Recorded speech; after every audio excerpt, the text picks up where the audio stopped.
He was walking across the field with his metal detector when the device suddenly gave a sharp beep right over the stones. At first, he thought it was just an old piece of iron. But when he dug deeper, he saw something that made his hands tremble. Subscribe to the channel and tell us in the comments where you're watching this video from. The sound of crickets rose like a slow tide through the evening air as the last light of the sun fell across the fields behind Eli Brooks's small house. He stood at the edge of his porch, metal detector leaning against the rail, listening to the dry rustle of wind through the grass. The fields stretched out in all directions, soft hills rolling away toward the line of woods that cut the horizon. The land was quiet, ancient in a way that he could feel but not name. Some men spent their days chasing noise, engines, or money.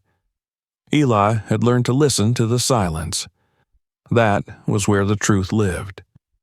He had lived alone for nearly 10 years now, ever since his wife passed and his grown children moved north. His world had grown smaller, but in that shrinking came clarity. The house was old, built by his grandfather's hands, the boards still holding the scent of oil and smoke. Every corner was filled with pieces of the past: a rusted lantern, his father's boots, yellowed photographs of faces that seemed carved from dust. Out in the shed, neatly arranged, were his tools: spades, brushes, a metal detector, a pair of dowsing rods polished from years of use. It was more than a hobby to him. It was a calling. Eli believed the earth remembered everything, every step, every buried promise, every act of love or cruelty. It all stayed somewhere below the surface, waiting to be found. He had said that once to a reporter who'd stopped him on a county road, and the man had laughed. But Eli didn't care. He didn't dig for treasure. He dug for stories, for voices that no one else could hear anymore. Sometimes when he unearthed a rusted horseshoe or a nail from a burned barn, he felt the echo of the hands that had once held it. He often started his days before dawn. The morning mist would hang low over the hills, and he would walk with the detector in one hand, the rods in the other, his old dog, Jet, trotting faithfully behind. Jet was gray around the muzzle now, slow but steady. Together they crossed the empty fields, following the faint hum of memory that seemed to pull them forward. Eli would pause, feel the rods twitch and cross in his palms, and kneel to touch the ground. He never rushed. The earth rewarded patience, not greed. One evening, after a long day of wandering without finding much more than bottle caps and a bent spoon, he sat on the porch, cleaning the dust off his hands. The radio crackled with the voice of a local preacher talking about how some souls never leave the soil. The words lingered with him as the sun slipped down. He remembered something old Joe Tucker, the farmer who'd sold him a map years ago, once said, "Don't go near the stone steps up on Dry Hill. That place ain't right. Folks dug there long ago, and the ground swallowed their work." Eli had written it off as superstition, another ghost story told by men who'd had too much whiskey. But that night, as he unfolded his maps, his eyes fell on the name etched faintly in pencil: Dry Hill. He had walked near that place before, years ago, but never searched it. It sat beyond the creek, a lonely rise covered with thistle and wild sage, nothing to mark it except an old oak tree bent sideways like it had been pushed by time itself. He thought about Joe's words, about the superstition, and felt something stir inside him. There were certain places you avoided because they felt wrong, and others you avoided because they felt too right. The next morning, the sky was washed pale blue, the kind of light that makes everything seem sharper, truer. Eli loaded the detector, the rods, and a spade into his truck and drove out toward the hill. The road was narrow and overgrown, more dirt than gravel. Jet leaned out the window, ears flapping, his eyes bright with the thrill of another search. The scent of damp earth filled the cab. When they reached the foot of Dry Hill, the world seemed to go quiet. No bird song, no rustling wind. Just stillness, thick and expectant. He climbed slowly, brushing aside the tall grass. The detector stayed silent, but when he lifted the rods, they trembled faintly. He took a few more steps. The rods began to cross. He froze, glancing at the ground. Beneath the mat of grass and wildflowers, he saw the edge of a stone, square, chiseled, too regular to be natural. He knelt and cleared away the dirt with his hands. Another stone lay beside it, then another, forming a pattern. The air felt heavier, cooler. Jet whined behind him, the sound oddly small in the silence. Eli's heart began to thud. The rods crossed.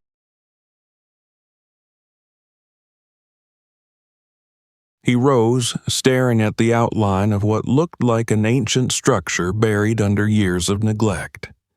The stones were thick, weathered, but sturdy, their surfaces carved with shallow lines that time had almost erased. It didn't look like a foundation. It looked like an entrance. The sun was sliding lower, pouring long shadows across the field. He brushed the dirt from his palms and looked toward the horizon. He could go back, fetch tools, return in daylight. That would be the sensible thing. But a deep instinct, something older than curiosity, told him he had found something important. The air around the stones seemed to vibrate faintly, not with sound but with memory. He stood there for a long time, feeling the pull of it, until the last rays of light faded and the first stars began to bloom. By the time he walked back to the truck, the night was alive again with crickets and frogs. He marked the spot on his map, then folded it carefully and slipped it into his pocket. He could hardly sleep that night. His mind replayed the image of those buried stones over and over, the strange regularity of the lines, the cold breath that had seemed to rise from the ground. When morning came, he rose before dawn. The world outside was soaked in dew, the grass wet against his boots. He packed a thermos of coffee, a small lunch, and the heavy steel crowbar he used for breaking apart old farm machinery. As he locked the door behind him, he felt a tremor of guilt. He didn't know why. Perhaps because he was about to disturb something that had chosen to rest.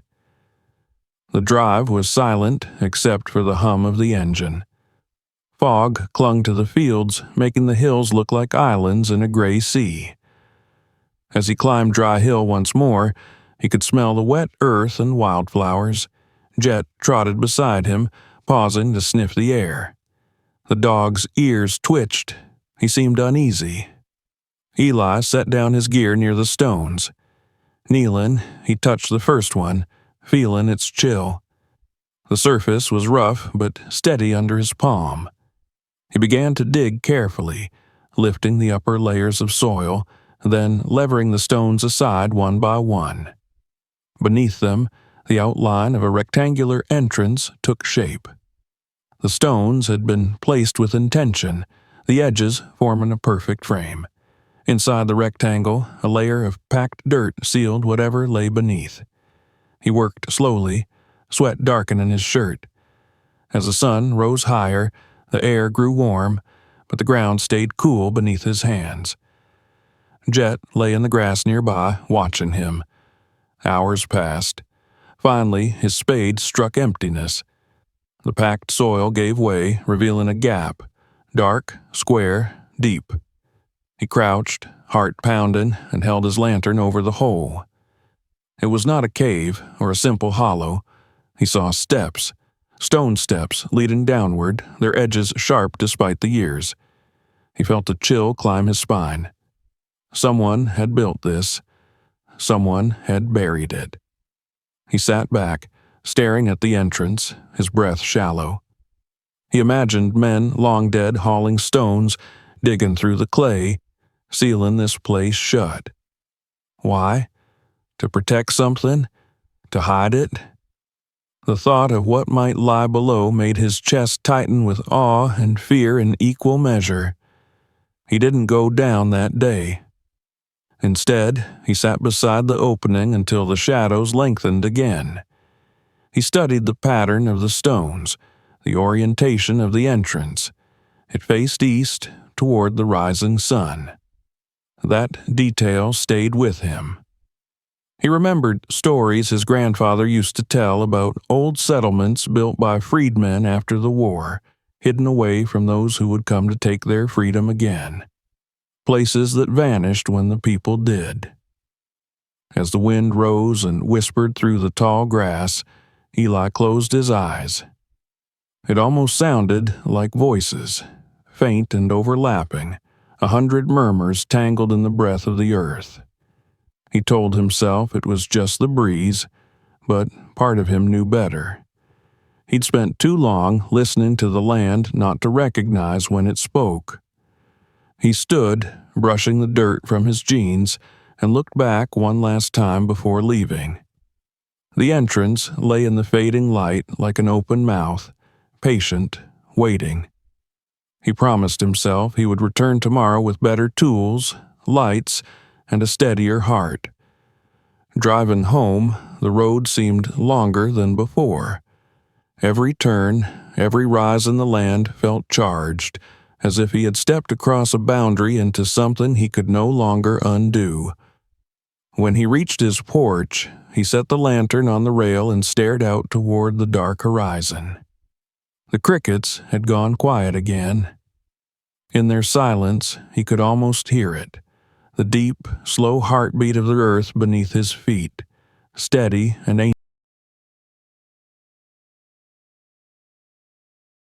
That night, he dreamt of water running under stone, of hands pressing into wet clay, shaping a chamber lit by torches.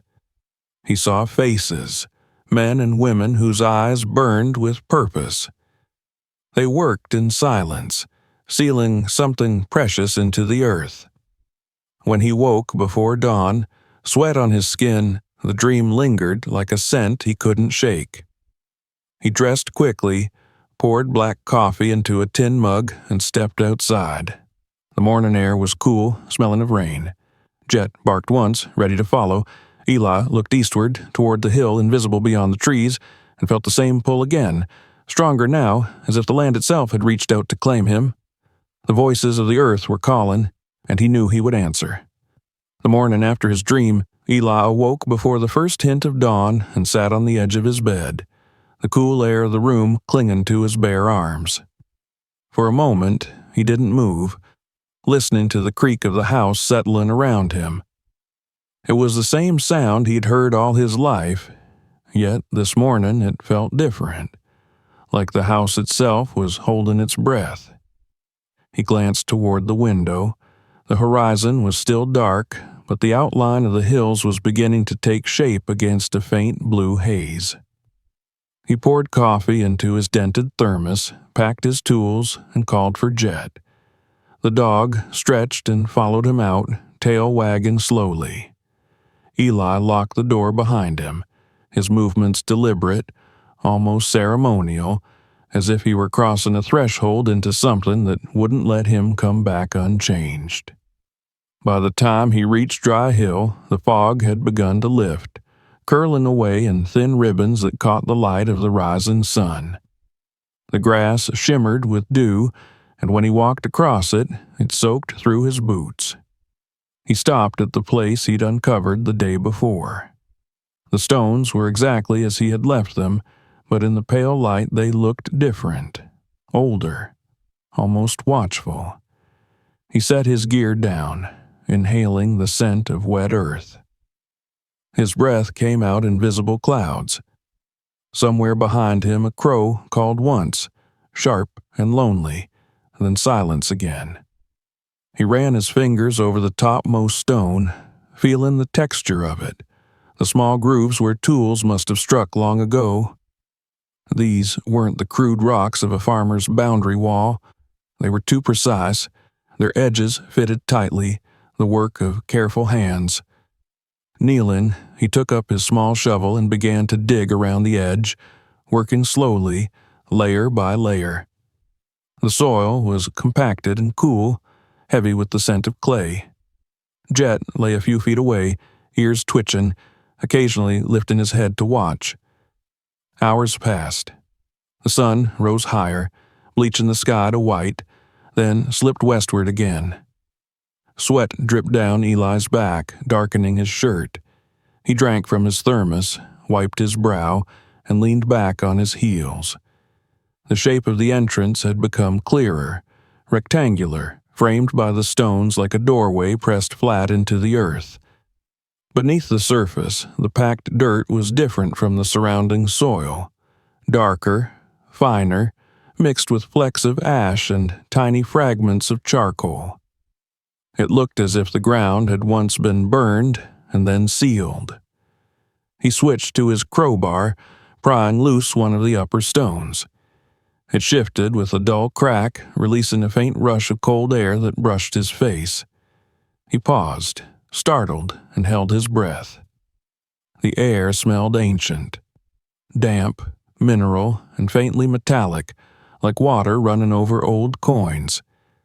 He worked the bar under another stone, levering it up, revealing a narrow gap below.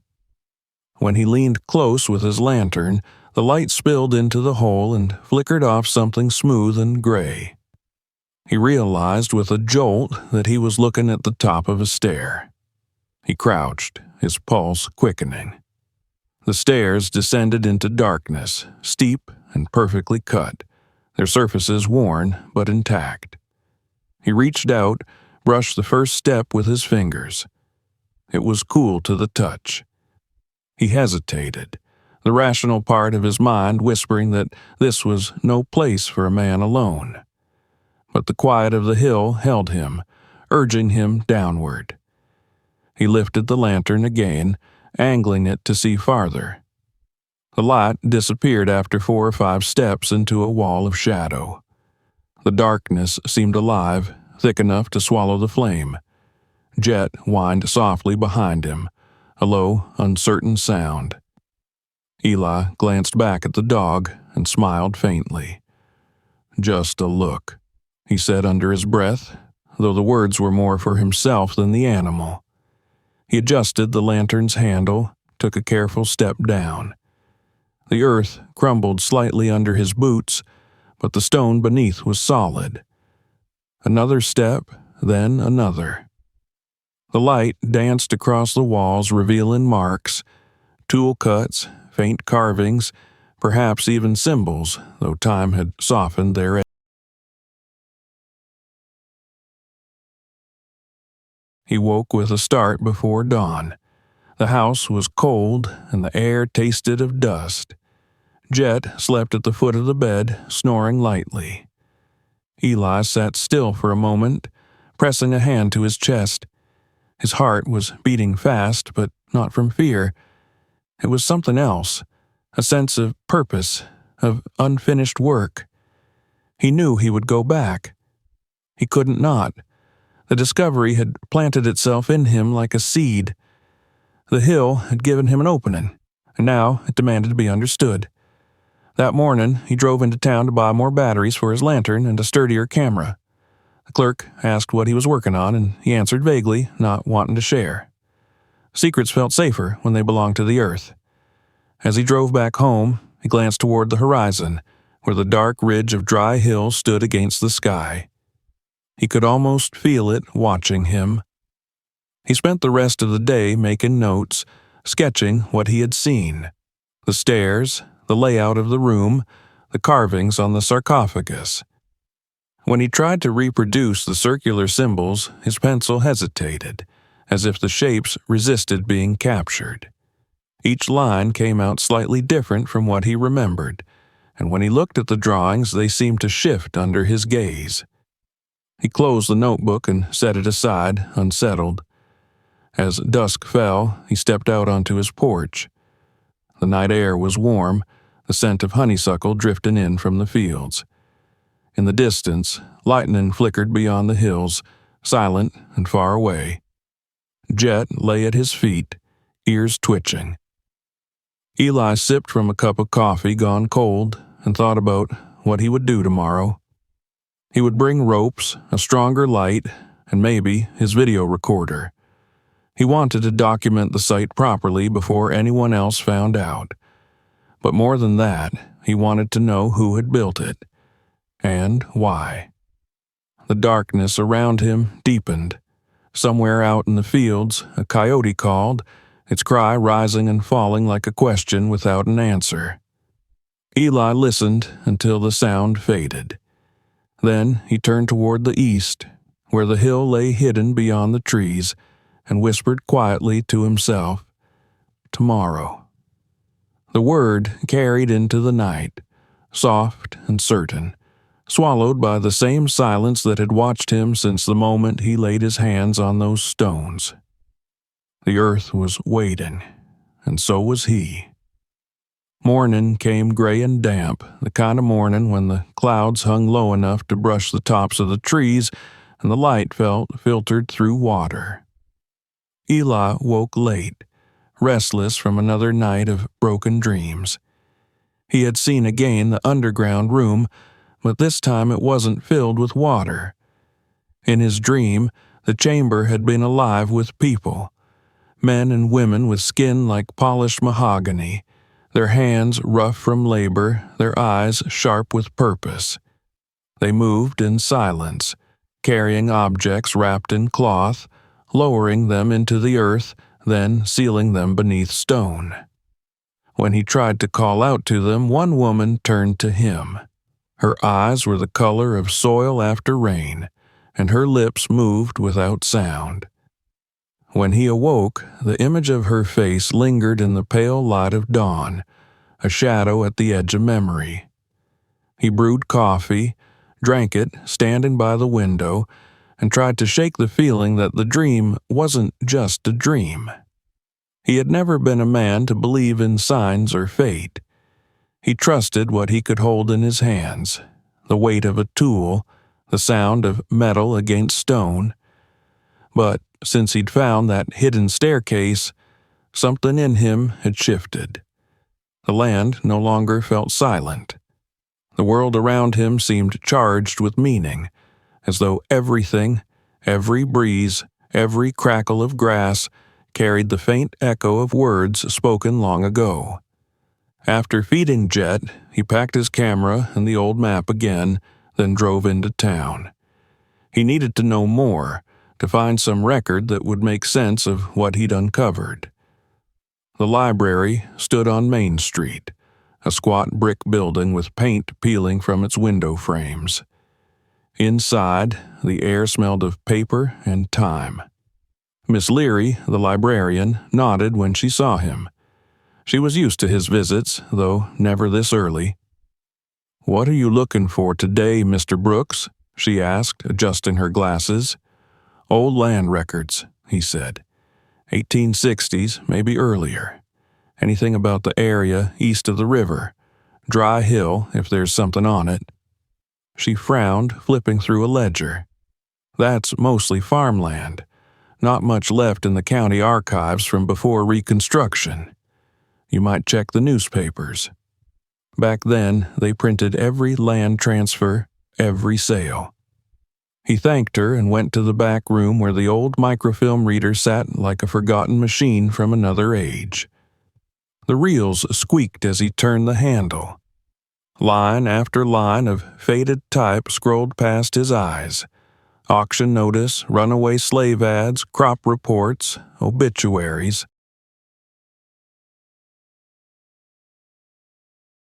Then a name caught his eye. New Bern Settlement. The article was dated 1868. He leaned closer. It told of a small community founded by freedmen after the war. Dozens of families who had pooled their savings to buy land on the eastern ridge. They had built houses, a chapel, a school. The story was brief.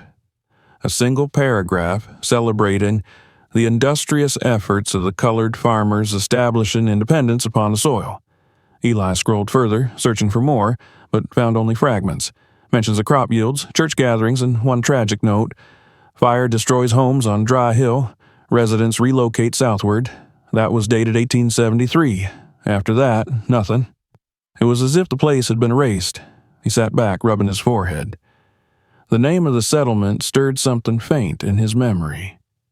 He thought of his grandmother, of the stories she told when he was a boy about ancestors who had once owned a piece of heaven before it turned to ash.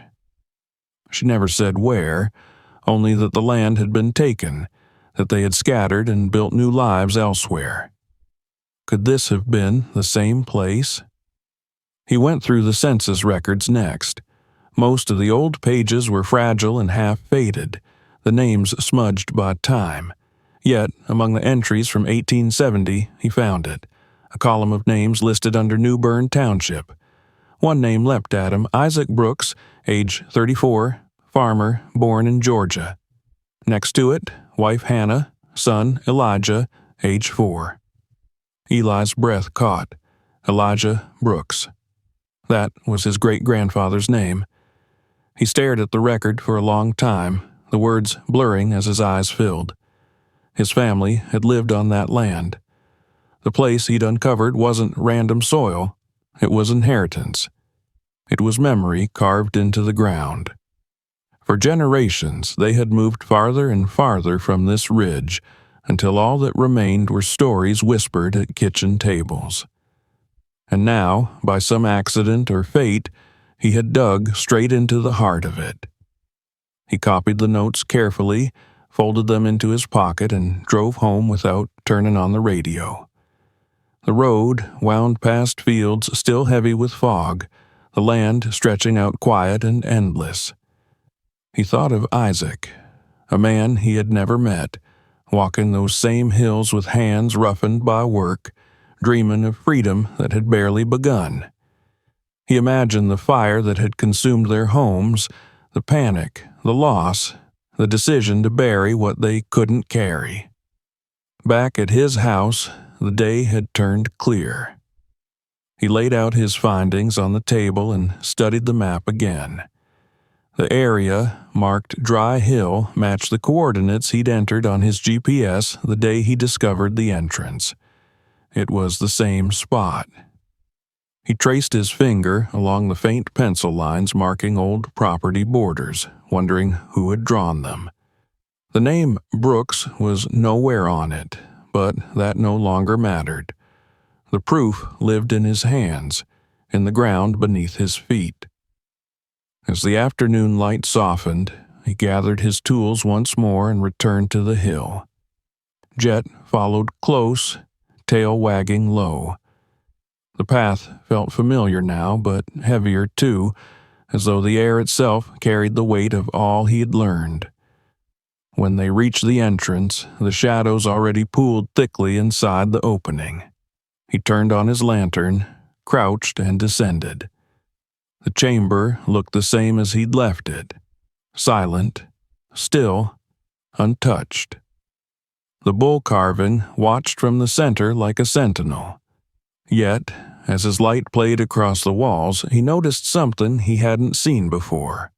A small niche in the far corner, partly hidden by fallen debris. He knelt and cleared away the stones. Inside lay a cluster of clay jars, their surfaces cracked but intact, sealed with hardened wax. His pulse quickened. He lifted one carefully and pried it open. A dry, ashy smell filled the air. Inside were scraps of fabric, brittle as old leaves, and something metallic glinting faintly. He tipped the jar gently. A ring slid out, heavy and rusted but still whole. He rubbed the dirt away and read the faint engraving. Freedom, 1866. The word struck him like a hammer. He turned it in his hand, light catching on the letters. Who had worn it? Was it a keepsake, a marker, a promise? He slipped it into his pocket, feeling its weight against his chest. He opened another jar. Inside was a folded scrap of paper, so fragile it almost disintegrated at his touch. The writing was faint, but he could make out a few words. "Until the water returns, we are not lost." That phrase echoed something from his dream, though he couldn't place it. He replaced the fragment carefully and sat back, overwhelmed. The chamber no longer felt like a tomb. It felt like a message. The carvings, the jars, the hidden symbols, they weren't relics of superstition or ritual. They were memory preserved by desperate hands. A people who had built something with the hope that one day someone, maybe one.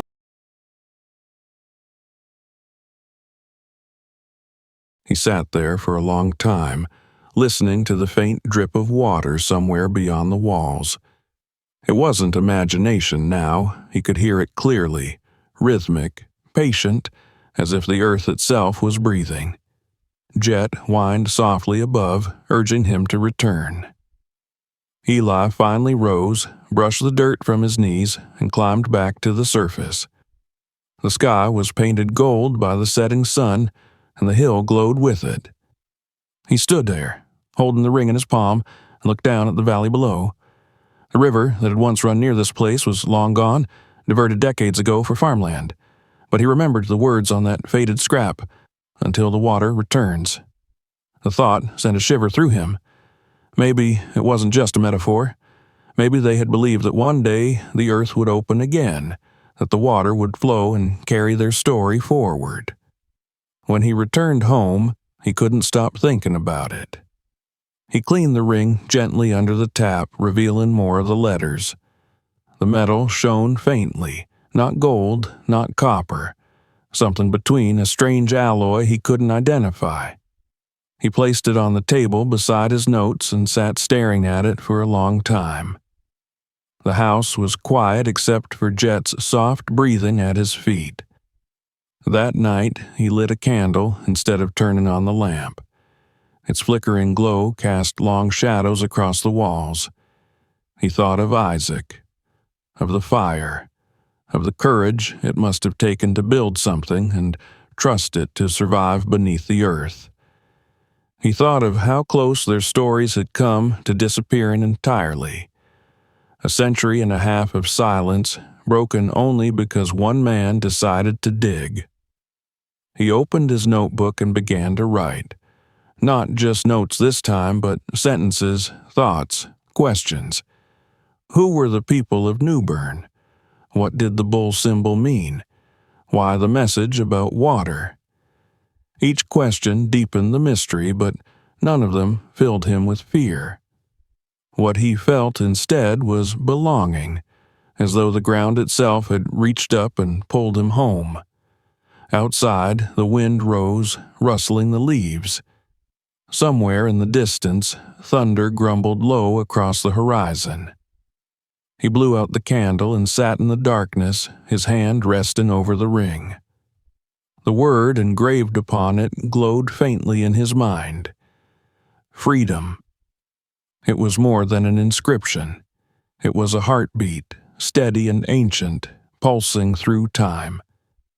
He closed his eyes, and for the first time in many years he prayed, not to ask for something, but to thank whoever had left those traces behind, because now he understood what the hill truly was. It wasn't just soil and stone, it was his family's voice, buried but not gone, waiting patiently for someone to listen. And Eli Brooks, after half a lifetime of silence, had finally heard them. The next morning dawned bright and windless, the kind of clear light that makes every color sharper, every shadow more defined. Yet Eli felt none of that clarity. He woke heavy, his head full of the names he had read in the archives, the faces his mind had tried to give them.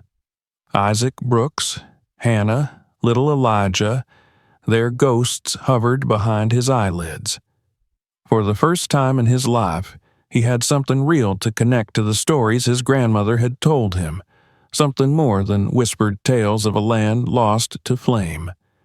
Now that proof lived under his own feet, sealed beneath the hill, waiting for him to decide what to do next. He drank his coffee cold and stood at the window for a long time. The ring lay on the table beside him, catching the light in its dull metal curve. It no longer looked like a trinket. It looked like a key. He wondered if anyone else should know about it, whether sharing what he had found would honor his ancestors or betray them. By noon, his restlessness had grown unbearable. He packed the ring into his pocket, took a few of his photos from the camera, and drove into town. He thought maybe he would show them to Miss Leary at the library or the local historical society, just to hear what someone else might think. But he made the mistake of stopping at the diner first for a sandwich. While he ate, two farmers he knew slightly asked where he'd been keeping himself lately. Eli told them vaguely about old maps, about his little digging project out by Dry Hill. He didn't mean to sound secretive, but curiosity has a scent, and once it's in the air, it spreads fast. By the next morning, word was traveling up and down the county roads. Old Eli Brooks had found something buried, something big. It started harmlessly. A man from the local paper called, asking if he could stop by to take a few pictures of the site. Eli said no, that there was no site, just a few stones. But by afternoon, a pickup truck rolled up his drive anyway. A reporter and a photographer got out, all smiles and eager hands. They'd heard he'd discovered a lost slave tunnel, maybe a cache of Civil War relics. Eli tried to explain that it was nothing like that.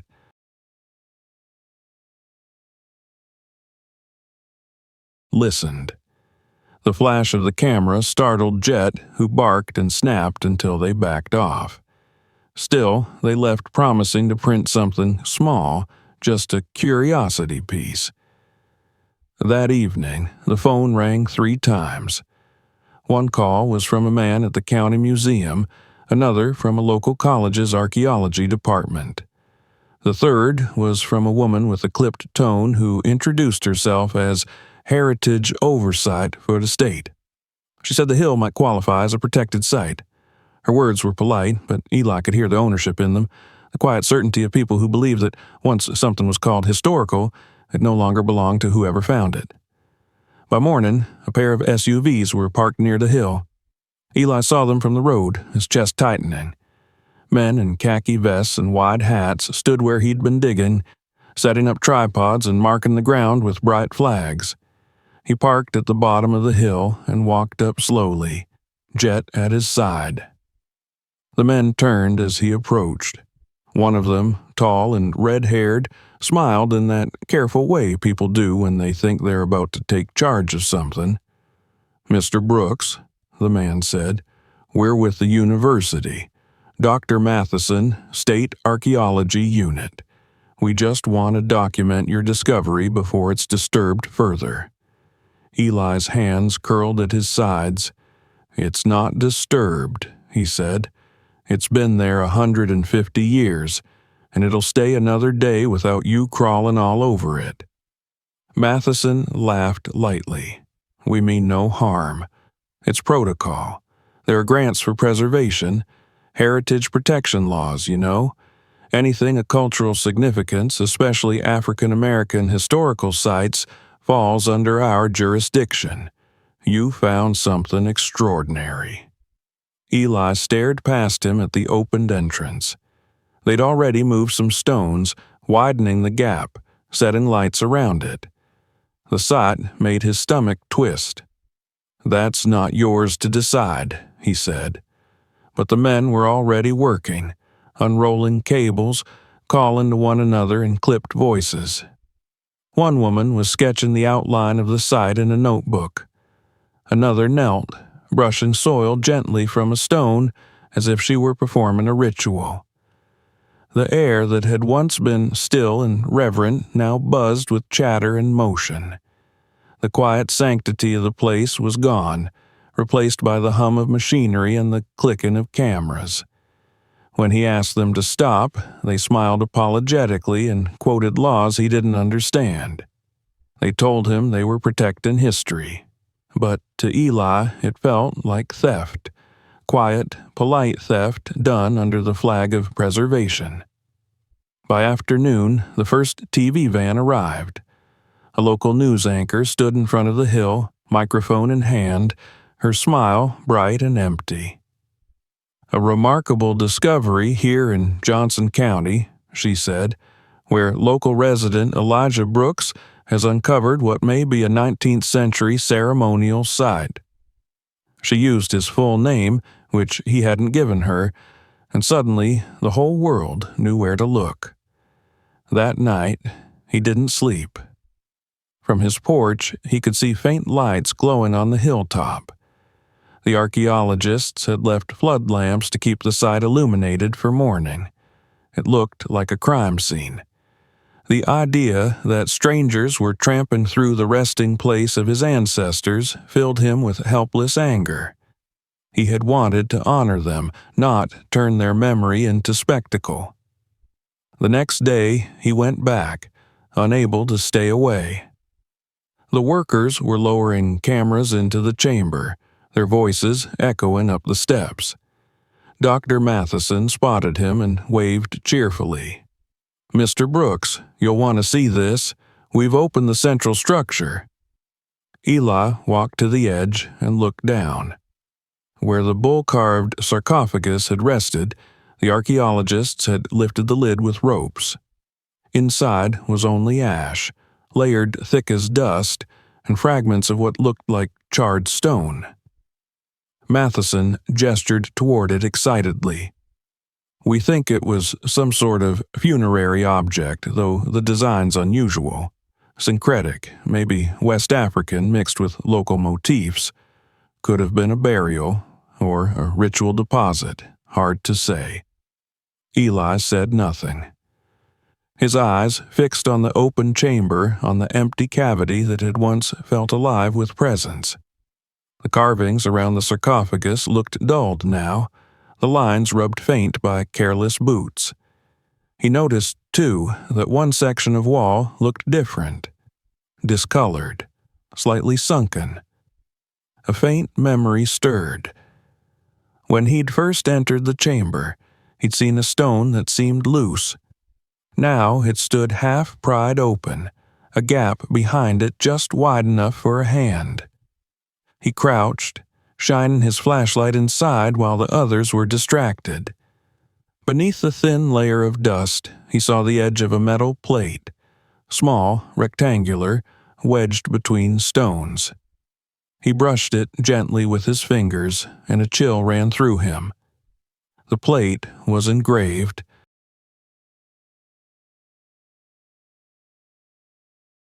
"Excuse me, sir," one of the students called. "Please step back. We're working down there." Eli forced a smile, retreating a few steps. He knew he couldn't argue with them now, not here. But the image of that hidden plate burned in his mind. Whatever it said, it wasn't meant for outsiders. It belonged to the ones who built this place. When the crew left for the evening, he stayed behind, waiting until their vehicles vanished down the road. Dusk thickened over the field, and the first stars began to appear. Jet sat beside him, ears perked. The lights they'd left on the site flickered in the wind. He waited longer until the world was quiet again. Then he took his lantern and headed toward the entrance. The chamber smelled of dust and cold air.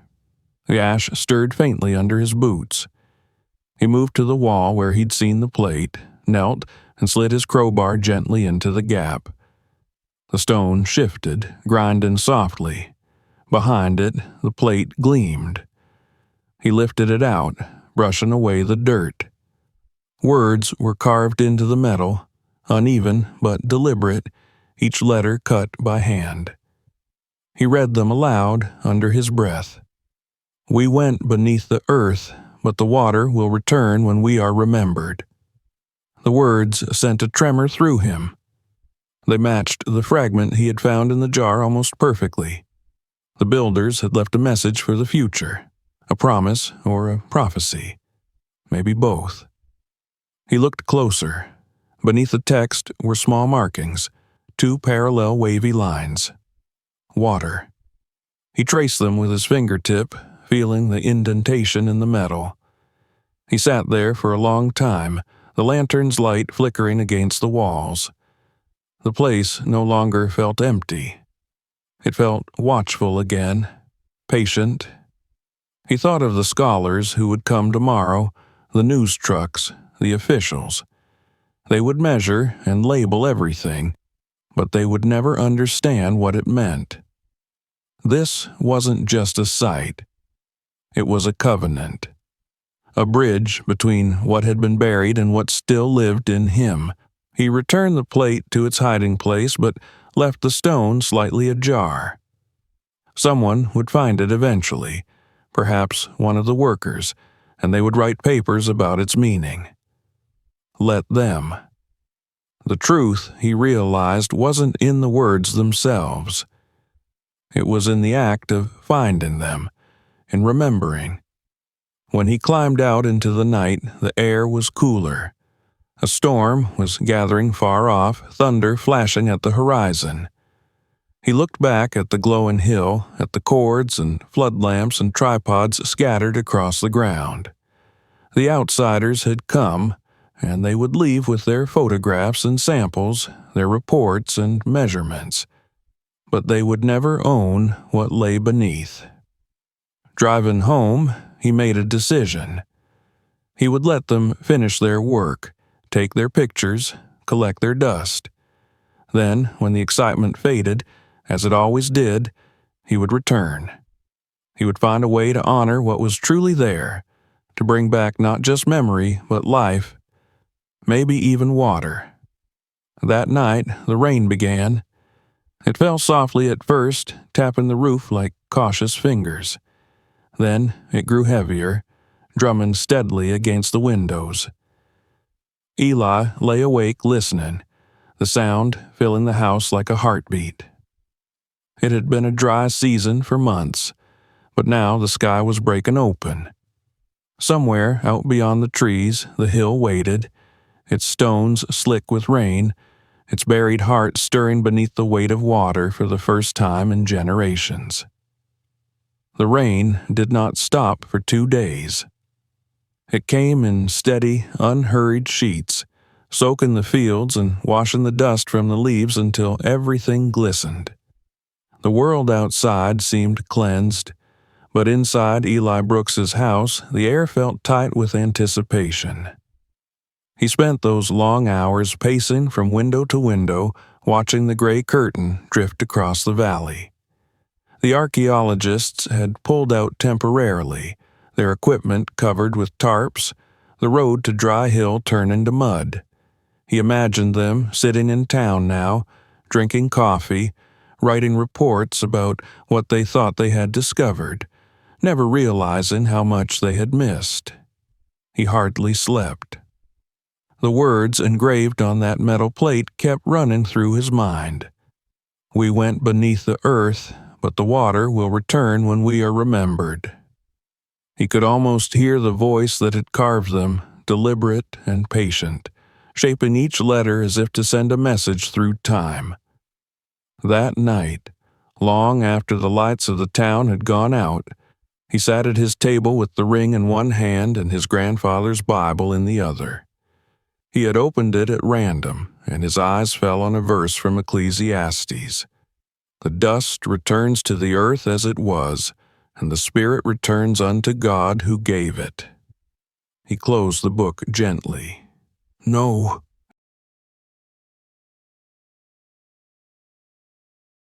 By the third evening, the storm began to weaken. The air outside was thick and wet, the sky still heavy but cracked open here and there with pale light. Eli stepped onto his porch and breathed deeply. The smell of the rain was rich, metallic, and earthy, the smell of soil waking after a long sleep. Jet stood at his side, his fur slicked dark, his ears pricked toward the east. Somewhere beyond the hills, thunder rolled like a distant drumbeat. Eli felt the decision settle in him with the certainty of a tide turning. It was time to go back. He gathered his tools in silence: a lantern, a new flashlight, a rope, his crowbar, and a small trowel wrapped in cloth. He hesitated over his camera and decided to leave it behind. This wasn't for proof. This was for understanding. He slipped the ring onto a cord around his neck, tucked it under his shirt, and looked once more around the dimly lit room. Every surface of the house felt like it was holding its breath, waiting for him to move. He drove with his headlights off for most of the road, trusting the pale glimmer of the wet fields to guide him. The rain had thinned to a mist, drifting through the trees like smoke. When he reached the bottom of Dry Hill, the world was silent, except for the slow dripping of water from the branches. The flood lamps and tripods the archaeologists had left stood like ghosts against the sky, their cords slick with rain, their bulbs unlit. The storm had blown out the generator. Eli parked the truck behind a stand of pines and began to climb. Each step squelched in the mud. His boots left deep prints that filled with water almost instantly. The dog followed close behind, panting softly, his breath a small white cloud in the cold air. At the top, the site looked like a ruin of its own making. Ropes hanging loose, markers half buried, tarps torn from their stakes and flapping weakly in the wind. The entrance yawned open, black and wet. For a moment, Eli stood there listening. The hill was alive with the sound of dripping water, but beneath it there was something else. A faint hum, deep and low, like the murmur of a river moving far underground. He turned on the lantern. Its light fell across the stones, catching the rain that streamed down their sides in thin silver threads. He ducked through the opening, and the night swallowed him whole. Inside, the air was cold and heavy. The first few steps were slick, and he steadied himself on the wall. Water seeped through the cracks above, running down in rivulets that gleamed in the lantern glow. It gathered at his feet, dark and shallow. The smell of wet earth filled his lungs. The chamber was the same, and yet different, transformed by the rain, its silence broken by the slow rhythmic patter of droplets hitting stone. The carvings on the walls glistened as if freshly made. He moved toward the sarcophagus. The ash inside had turned to mud, the fragments of stone glinting faintly like bone. He touched the edge of the lid, feeling the chill of the stone seep into his fingertips. Then his light fell on the wall where he had found the metal plate. The small gap he had left open was now wider, the stone slightly shifted. Water trickled through it in thin threads. Something beyond the wall was hollow, a narrow passage that had not been there before, or perhaps had always been there, waiting to be revealed. Eli knelt, pressing his ear close. The faint hum grew clearer, a pulsing, liquid sound, deep as breath. He set the lantern down and worked the crowbar into the crack. The stone gave slowly, then slid forward with a grinding sigh. Cold air rushed out, damp and stale, carrying the smell of clay and metal. He lifted the lantern and light spilled into a narrow corridor, barely wide enough to crawl through. The walls inside were rough, carved by hand, and streaked with veins of dark mineral that caught the light. He hesitated only a moment before he went in. The space was tight, forcing him to crouch, his shoulders scraping against stone. The air tasted of rust and old water. Jet barked softly behind him, unwilling to follow. Eli kept moving, the rope dragging behind him like a lifeline. The passage sloped downward, curving slightly, until it opened into another chamber. This one was smaller, more circular, and unlike the first, it had no carvings. The walls were smooth, glistening with moisture. In the center stood a basin carved from a single block of stone, filled almost to the brim with clear water that reflected the lantern's light in trembling patterns across the ceiling. Eli stared at it, breath held. The water was perfectly still, untouched by the dripping above.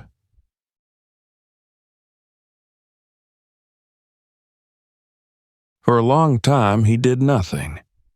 Then, driven by instinct, he reached into his shirt and pulled out the ring. He held it over the basin, hesitating.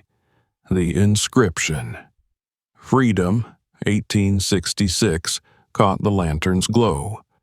He remembered the words from the plate again. "The water will return when we are remembered," and without fully understanding why, he dropped the ring into the basin. The sound it made was impossibly loud in the silence, a clear, bell-like note that seemed to hang in the air long after it should have faded. The water rippled outward, gentle at first, then stronger, until the entire surface shimmered with motion. A vibration passed through the floor beneath him, subtle but undeniable. The sound deepened, a low, resonant hum that grew and grew until it felt like the chamber itself was breathing. Eli staggered back, heart pounding.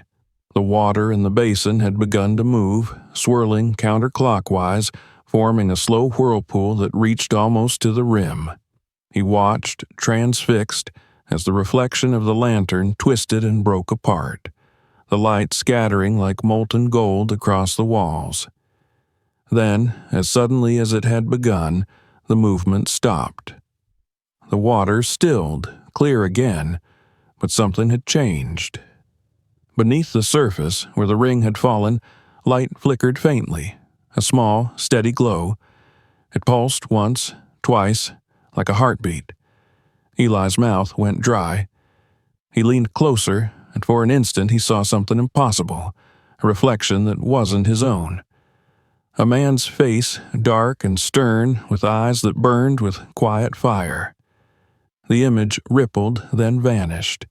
He stumbled back, nearly knocking over the lantern. The glow in the water faded, leaving only his reflection staring up at him, pale and trembling. His breath came ragged. Whatever had happened, it wasn't imagination. The earth had answered. When he crawled back through the tunnel, the air felt different. It was warmer now, moving slightly, carrying the faint scent of damp grass, as if the rain above had begun to seep through the cracks in the stone.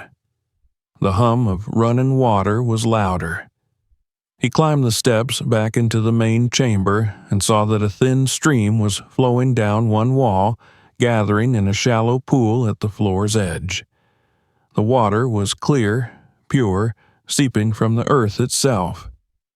He watched as it traced a path across the stone and disappeared into the passage he had just left. He knew he should leave before daylight came, before the others returned, but he couldn't make himself move. He felt rooted to the spot, every breath synchronized with the slow trickle of the new spring. For the first time since he'd found the hill, he didn't feel alone. He felt surrounded, by history, by presence, by something larger than time. The room felt alive again, as if those who had built it were near, watching. He whispered softly, not sure to whom, "I remember you." His voice broke the stillness and then blended with the sound of water, carried into the darkness. When he finally climbed out of the hill, dawn was bleeding across the horizon. The clouds had thinned to streaks of pink and gold, and the air was crisp, the kind that follows a cleansing storm. He stood at the top, looking down at the valley. Mist rose from the fields, drifting like smoke from invisible fires. Somewhere below, he could hear the faint rush of running water, the creek that had been dry for decades now, whispering again through its old channel. He smiled faintly, though tears burned his eyes. The water had returned. He packed his tools slowly, pausing to look back at the entrance. The stones gleamed in the new light, clean and dark, as if they had just been laid.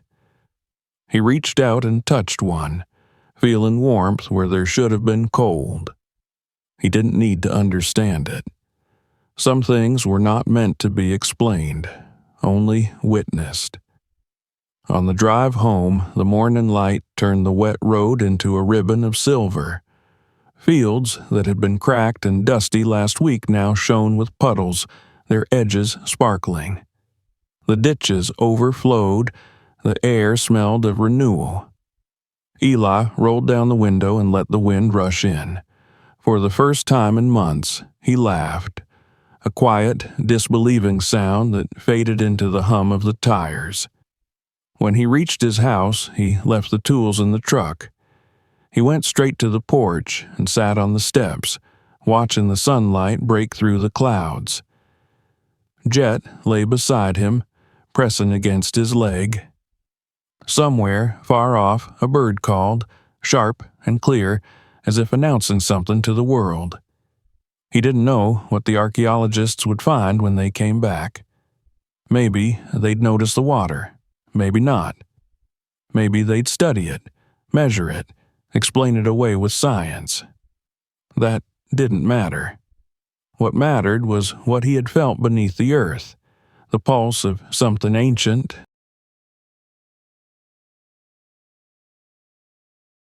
As the sun climbed higher, he thought of Isaac Brooks and the others, of the people who had buried their faith in the ground and trusted that someday it would be found.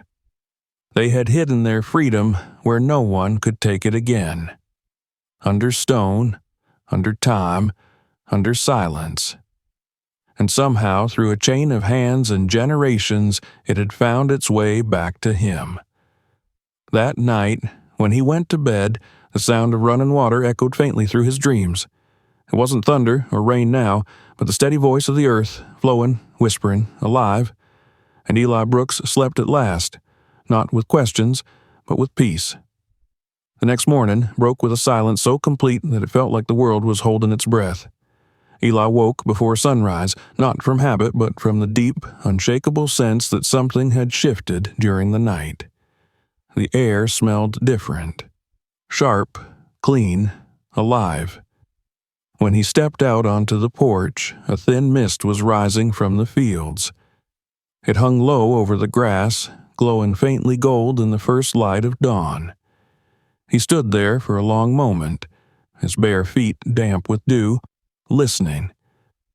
Somewhere in the distance, beneath the rustle of wind, he could hear the sound of running water. At first it was faint, almost imagined, but then it came again, steady, sure, the unmistakable murmur of a stream. He walked down the slope toward the old creek bed that had been dry since before his father's time. Jet trotted beside him, nose to the ground. The earth was still soft from the storm, and his boot sank slightly with each step. As he approached the low bend where the creek once ran, he saw it. A trickle of water threading its way through the weeds, winding and gleaming in the pale light. It wasn't much, just a ribbon, a whisper, but it was there, flowing where no water had flowed for decades. He knelt, dipped his fingers into the stream, and felt the cold sting of it. It was clean, clear, and alive. He closed his eyes and for a moment thought he could hear voices in its movement, faint as breath, the same kind of murmuring he'd heard in the underground chamber.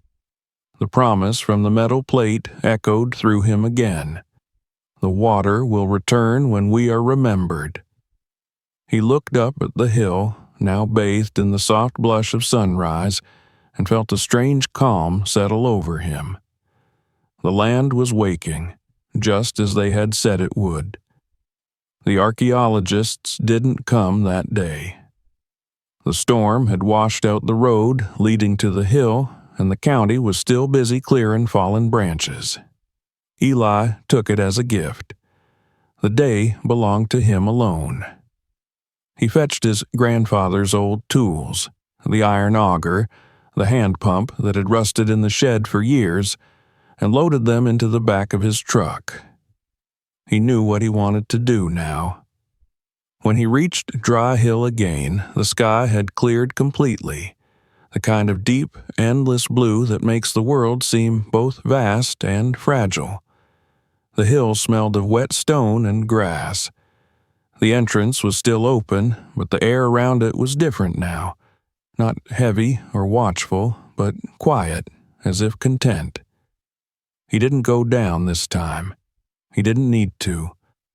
What lay beneath had done its work. It was time for him to do his part above.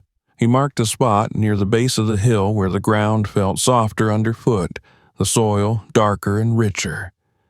He set up the auger and began to drill. It was slow work, the handle biting into his palms, the metal groaning with each turn. Jet lay nearby, panting in the sun. The rhythm of the work was hypnotic.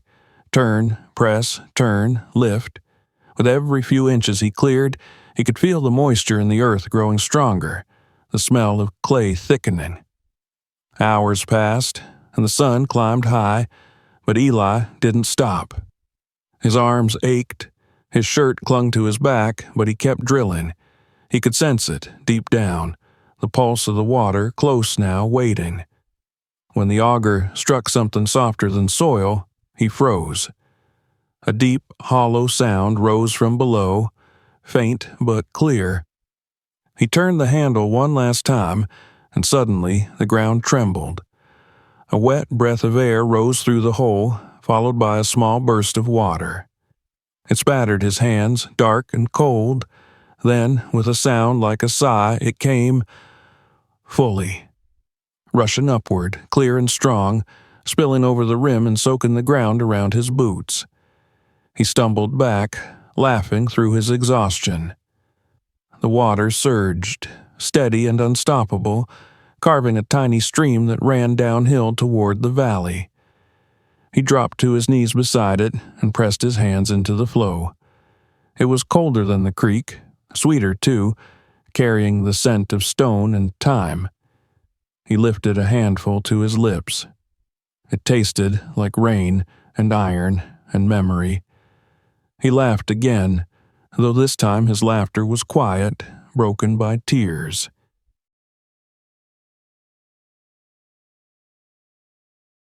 By late afternoon, word had begun to spread. A few neighbors stopped by on their ATVs, curious about the noise and the shimmer of sunlight off water. They stood at a distance, watching the stream as it widened and deepened, uncertain what to make of it. Some offered practical explanations, a burst aquifer, a spring reawakened by the storm, some shift in the water table. Eli nodded politely, but said little. The truth wasn't something he could put into words.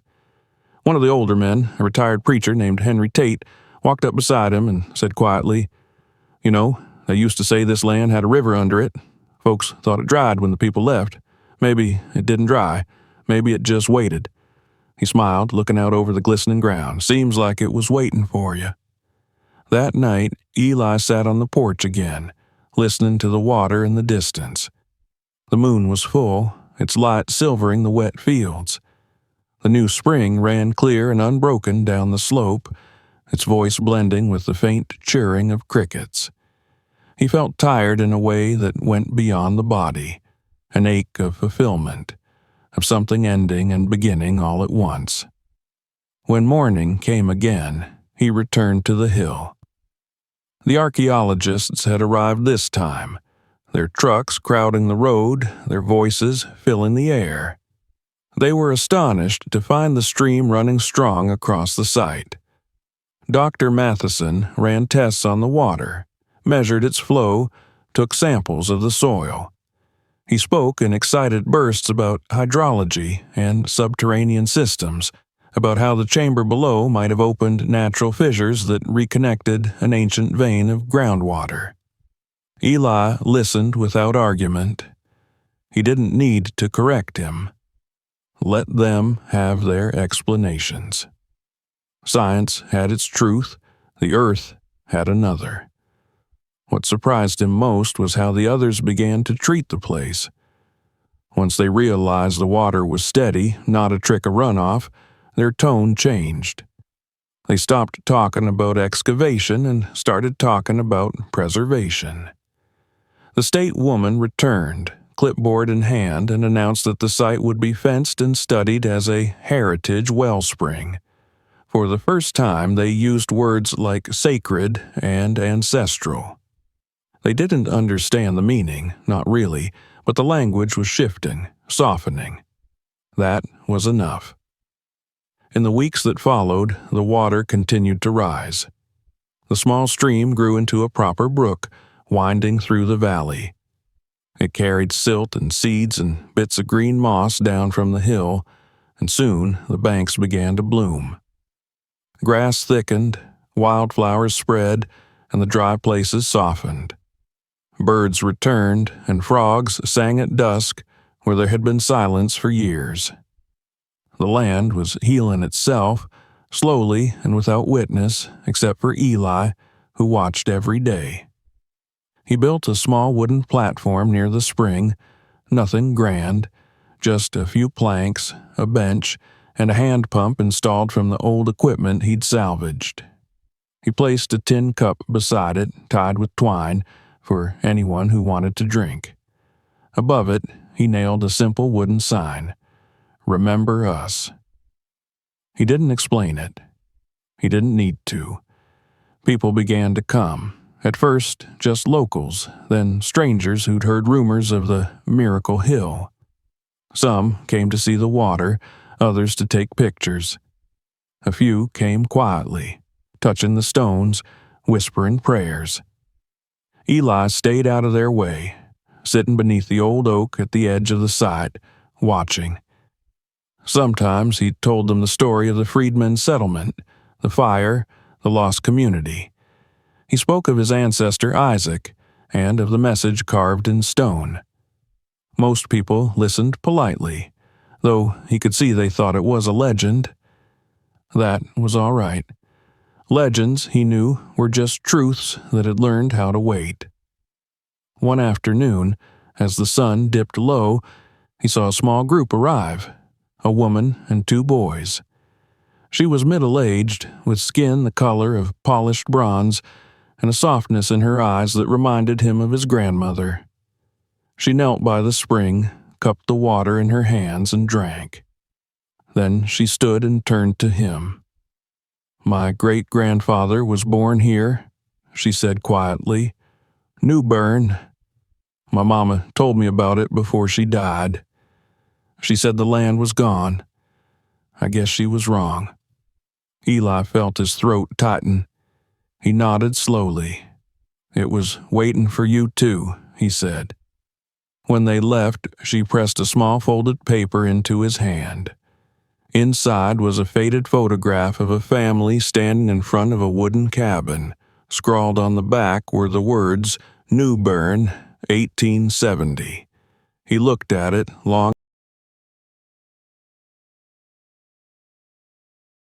That night, he placed the photograph inside a glass jar and buried it beside the spring.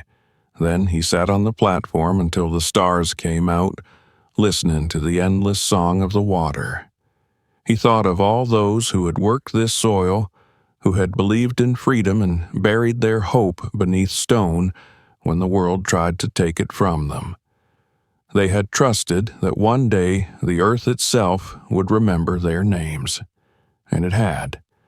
As the moon rose high over the valley, its reflection shivering across the rippling stream, Eli whispered to the night, "You're home now."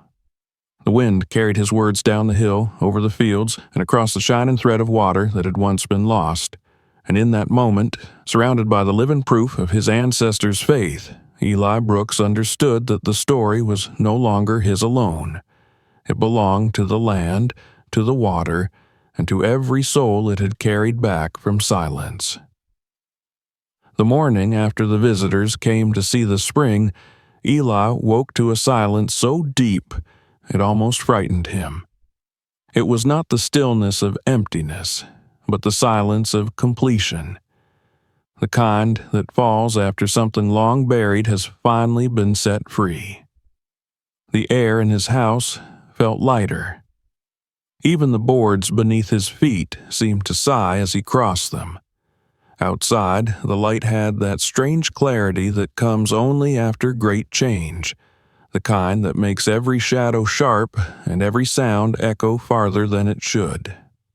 He walked down toward the hill without breakfast, drawn as if by invisible threads. Jet followed, quiet for once, his paws dark with dew. The water from the spring glimmered in the morning sun, running strong and clean along the shallow channel he had dug. It curved down the slope and disappeared among the reeds, joining the stream that had awakened days before. Birds flitted low across it, dipping their wings in the flow. The land that had been brown and brittle just weeks ago now shimmered with green. He stopped at the wooden platform he had built and sat on the edge, watching the sunlight play across the ripples. There was something hypnotic about the movement. Each shimmer, each flash of reflection seemed to whisper the same message. Remember. He thought of all that had happened in the past weeks. The discovery, the intrusion, the storm, the night he had crawled into the chamber and watched the earth open itself like a living thing. It felt both distant and immediate, as though the memory were still unfolding in the air around him. Later that morning, the archaeologists returned for one last inspection. Dr. Matheson looked weary, his excitement dulled by the bureaucrats now circling the project. They spoke of reports, funding, fencing, public access. Eli stayed quiet, answering questions only when asked. He had already given them the coordinates, allowed them their photographs, watched them record every stone with precision. They could have their data. The truth of the place would never fit inside a report. When the officials left, Dr. Matheson lingered. He stood beside Eli on the platform looking out over the stream. "It's remarkable," he said softly. "Whatever geological process caused this, it's extraordinary." Eli didn't reply. He knew the man was struggling to fit what he'd seen into words that made sense in his world. After a moment, Matheson cleared his throat. "You were right about one thing," he said. "This isn't just a site, it's a story." He hesitated, then added, "I think it belongs to you." Eli turned to look at him, surprised by the quiet sincerity in the man's face. Matheson nodded, then walked back toward the trucks, leaving Eli alone with the sound of the water. That evening, when the last of the equipment was gone, the hill was his again. The setting sun poured over it like molten copper, gilding the stones and the wet earth. He walked slowly around the perimeter of the site, feeling the soft give of the ground beneath his boots. Near the entrance to the underground chamber, the soil had settled, closing in on itself until only a faint hollow marked the spot. He knelt and brushed away the grass that was already sprouting there. The earth had begun to heal its own wound. He remembered the first time he had touched those stones, the first breath of cold air that had risen from below, the sense of awe and fear that had flooded him. He remembered the carvings of the bull, the jars, the plate with its carved message, the glow in the basin. It all felt connected now. The fire that had driven his ancestors away, the long silence that followed, and this new river of life returning to the surface. They had built something eternal.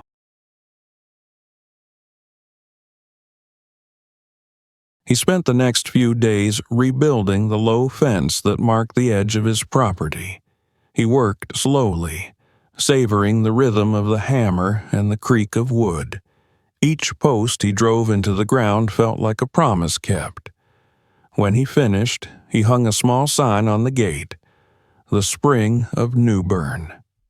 Beneath the words, carved by his own hand, he added the phrase he had seen on the metal plate: "The water will return when we are remembered."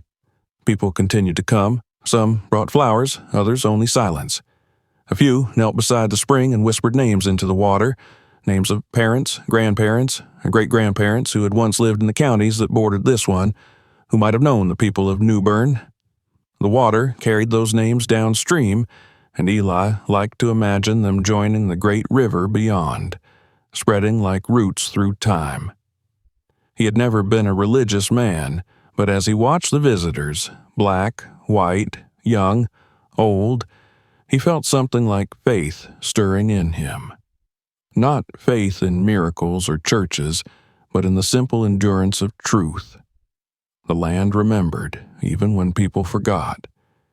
It waited patiently, storing its stories in stone and clay until someone listened.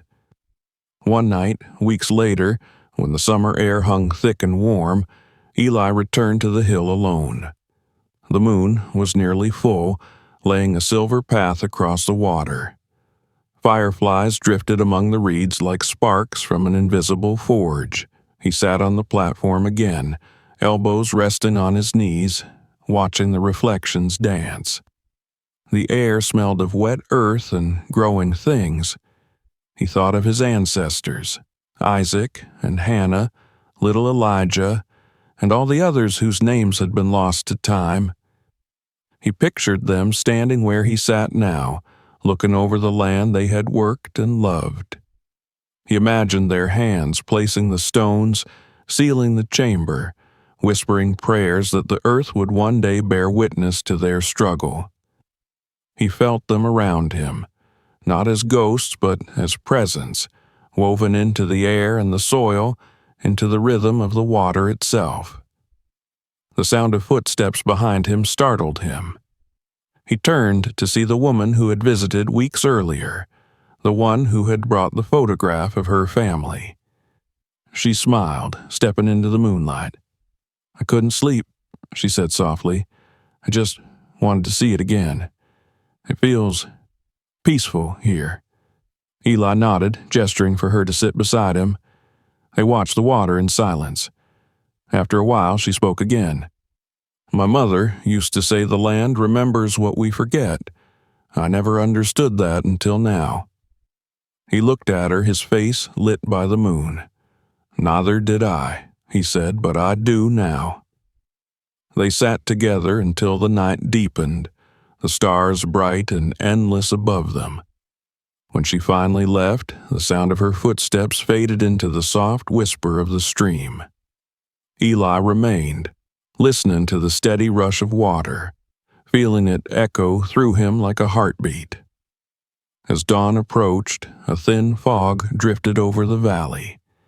He watched the first light spill across the horizon, soft and golden, catching the ripples of the stream until it looked like liquid fire. In that light, everything felt connected, the past and the present, the living and the gone, the silence and the song. He rose slowly and walked to the edge of the spring. The water there was crystal clear, the stones beneath smooth and dark. He knelt, cupped his hands, and let the water flow over them. It was cold and alive, carrying the scent of the deep earth. He whispered, barely audible, "Thank you." The water trembled once, as if in reply. Later that day, he planted a small willow sapling beside the spring.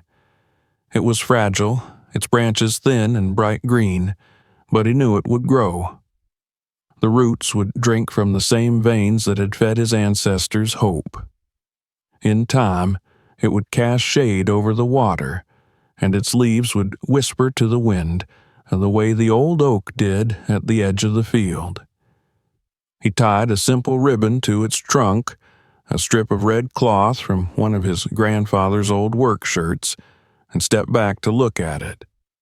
By the end of summer, the stream had widened into a narrow brook that curved through the valley, feeding the ponds farther down. Wild ducks returned to the water and herons stood poised in the shallows. The land that had once been forgotten was now alive with sound and motion. People called it a miracle. Eli called it justice. In the evenings, he would sit under the willow, now grown tall enough to cast a faint shadow over the spring, and watch the sunlight glint through its leaves. Sometimes he thought of the metal plate beneath the hill, of the message carved there. It was still buried, but he no longer felt the need to uncover it again. The words were no longer confined to metal or stone.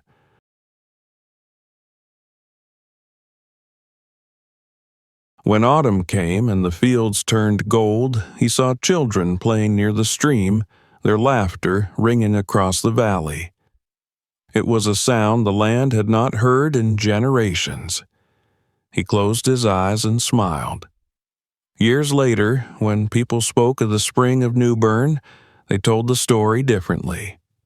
Some said the water had been trapped by an earthquake. Others that Eli Brooks had found an old well and restored it. A few whispered that the ancestors themselves had guided his hands. Eli never corrected them. Truth had many shapes, and this one belonged to all who believed in it. He lived long enough to see the willow spread its branches wide, its roots deep in the soil that once hid the bones of history. On quiet nights, when the moon shone full over the valley, he could still hear the faint murmur of the underground chamber, steady, eternal, like the pulse of the earth itself. And so, in the end, the land of his ancestors was not lost or buried. It lived in the water, in the whispering leaves, in the footsteps of those who came to drink and remember. The stones no longer marked a grave, they marked a beginning. The promise had been kept, and the voices that had waited beneath the earth for 150 years were finally at peace. The earth had spoken, the water had returned, and Eli Brooks, who had once dug for forgotten things, had become the keeper of what could never again be lost. Don't miss what happens next. If this story gave you chills, hit subscribe now and turn on the bell so you never miss another one.